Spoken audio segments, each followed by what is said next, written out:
6 playoff appearances with the Seahawks, and he was fantastic. Matt Hasselbeck. Wow. We don't get Matt Hasselbeck on this show very much. So when we do, look at behind you. Look at that. Now, is that Boston College, Seattle Colts, Packers? What am I looking at behind you? Junk. Now, you're looking probably mostly at my kids' stuff these days. They're racking up the accolades more than me. I see a national championship trophy in there. That's not mine. I see 2 runner-up trophies. Those aren't mine. So, no, it's funny. Like, I grew up, my dad played a long time in the NFL, and he had all these game balls, and we played with them in the driveway. It just was like, my dad was like, yeah, I'm not going to go buy a new ball. Play with this. We'd be like, oh, game ball, New York Giants. Okay. And so I think we're kind of the same way. In fact, the Marshawn Lynch Beastquake ball, I just saw Marshawn in Seattle recently. He's like, hey, man, where's that ball that I scored the best run in NFL history on? Where's that ball? And I'm like, I didn't know that was the ball. Like, my daughter took that ball home. I think my dog was playing with that ball at one point, like in his mouth. So it just, oops, my bad. Yeah. I have defended righteously Jared Goff. And I said, NFL fans love spectacular. I do too. And it's why I fell for Sam Darnold, Justin Fields. You see spectacular. And Kyler Murray. Goff isn't, I said, I like Wheat Thins and Cheerios and the Postal Service. I know they're not spectacular, but God, I like all of them, and they're really reliable. I just think I think because he is an old school quarterback, I mean, he's the last number 1 pick who's a pure pocket guy. What do you see with Goff? Yeah, he's a pure pocket guy, but when he's at his best, back when in the McVay days, he was under center, looks like drop back passing, but the launch point was not usually right behind the center. It was that fake outside zone. I'm setting up in the B or C gap, the play action game. I think he's a very good play action passer. I think he's a very good play action passer. And then deep passer, play action passer, and then even empty. So I just think this is a great fit in terms of like how patient and creative they are in the run game, married up with his skill set. I think his number 1 quality, though, is probably just his resiliency, and the team just believes in him. He's steady and pretty cool. Like, if he were to take 2 different teams to the Super Bowl, there's not a lot of quarterbacks that can say they've done that. Deebo Samuel is very much kind of a chess piece. That if the weather's bad or the pass rush is intense, it's just get it to Deebo, and he's just a train going downhill. In your career, did you have something relatively close, something like a Deebo? Because I think all quarterbacks are best served when they have the security blanket. I mean, Gronk was great, but he really became a security blanket for Tom on 3rd and 4. What do you make of Deebo, how you could use him, and his value to the Niners? Yeah, I mean, the Niners have so many weapons. Deebo, Kittle, Ayuk, CMC. Like, start taking some of those pieces away, they're not as scary as they are otherwise. But I really don't know if there has been anybody like Deebo. I mean, he's a wide receiver. They're putting him at running back. The guy when I played that reminds me of Deebo, someone who could have done that, is Steve Smith. Like, Steve Smith could have been that kind of a guy. There's probably a couple other guys that way, but I don't think we ever saw wide receivers willing to be used the way that Kyle Shanahan is using Deebo. Like, yeah, coach, I'll run power. I'll play running back. I'll be outside. I'll be inside. I'll block. We haven't really seen that. So I think that's a big question. That's a big question. And I think if you're Detroit, the way you stop it is you just got to get your hands up. It's that like quick little baseball turn. Purdy's got a baseball background. He's turning the double play. He's catching it. He's getting them out. And then all of a sudden Deebo's creasing them. And, when we would play against teams like that, guys that could gash us like that, T.O. was that way with the Niners for a while. They'd get them on a little inside slant and take it for 80 yards.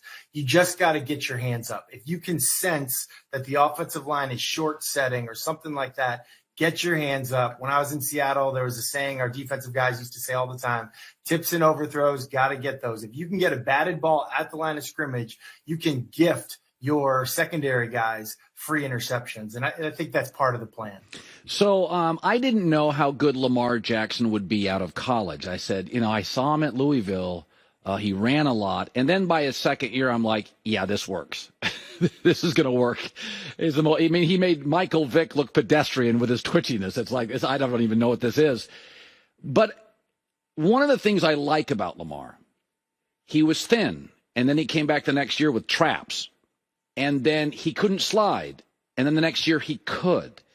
And he clearly got better in the pocket, but he got more patient. And I don't think fans sometimes understand. I've never had a gift like that. When you are gifted, Chris Carter used to say, if you're gifted a great voice, you're going to sing in the car, you're going to sing in the shower. It's just in you. You can't stop. People don't understand how hard it is when you can run and succeed.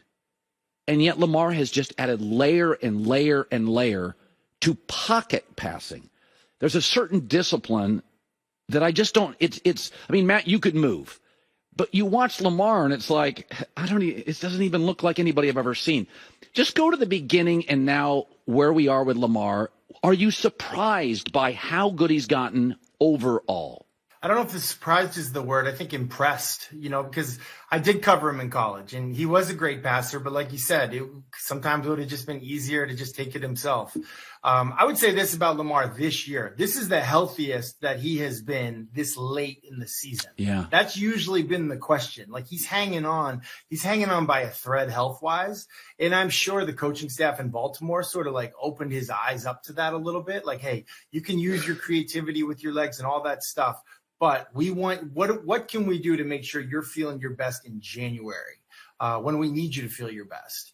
And on top of that, this is the best group of pass catchers that he's had in his career up to date.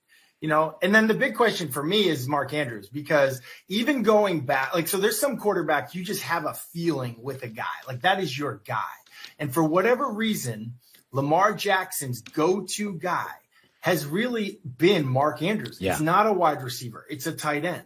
And even going back to when he was at Louisville, his go-to guy there, he felt more chemistry with tight ends than wide receivers, in my opinion. And I see that now with the Baltimore Ravens. So if Mark Andrews can't go, I think that's a huge thing, or how much he can go. I would say on the positive, Isaiah Likely has stepped up and been huge for them. So I really think this could be Baltimore's year. I am a huge fan of the Niners. I really thought they were a runaway train in the NFC. It's easy to root for Detroit, but Baltimore, man, if ever there was a year where it just feels like this is the year, I got to believe it feels like this is the year for Baltimore. One of the things that I think defined you and why the Seahawks were willing to build around you was your maturity. And you're obviously talented, you're smart. But when I watched like the Netflix special with Mahomes, it's like he got so many people and so much noise, and his brother and his wife's funny, and now there's Taylor Swift and Andy Reid, and he's the star of the league. And I don't have this ability. It just flies past him. He just doesn't matter. And then he shows up on the games, and he is brilliant. It's a pretty remarkable trait to be the face of a league. Now, Tom was different. Tommy wasn't this good this early or this gifted. And they didn't have this much moving around him. I'm blown away by Patrick off field as much as on. He's still a kid.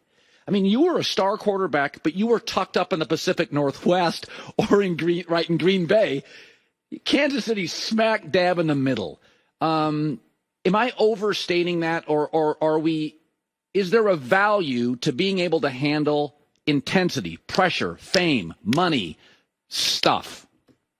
I mean, this is what I think is true. He's the face of the NFL. He has been for a while now. He's the face of the NFL. I think that hardens you. I think that toughens your skin. There's a saying in quarterback rooms, you need to have skin like an armadillo. Things got to be water off a duck's back. Like, that's just how it's got to be. I think Mahomes has that, without a doubt.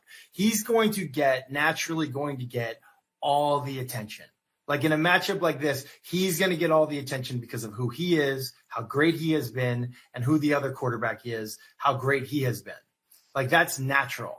But I don't know that that's really what it's going to come down to. Like, Andy Reid and Spags are going to coach their butts off. Spags is underrated as all get out. Played against him when he was with the Rams, with the Giants. When he was their D coordinator. He's a beast, okay? The game will be close no matter what. To me, though, the unsung hero that everyone wants to talk about Mahomes and Lamar, like this is still tackle football.